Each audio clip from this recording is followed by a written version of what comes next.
Bugun sizga bir sirni ochaman. Ko'zimda yosh bilan yozdim bu so'zlarni.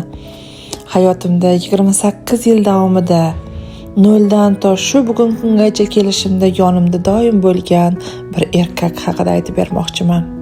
Bu erkak meni katta o'g'lim Xurshidbek. U tug'ilganda hayotim juda og'ir ahvolda edi. 4 oyligida hatto o'zimni o'ldirish darajasigacha borganman. Aytmoqchimanki, og'ir kunimda ham, yaxshi kunimda ham shu bolangga suyanganman. Birgalikda ko'p qiyinchiliklarni bosib o'tdik. 12 yoshidan boshlab oila mas'uliyatini bo'yniga olgan. Ukasi singlisini qo'lda ko'tarib katta qildi.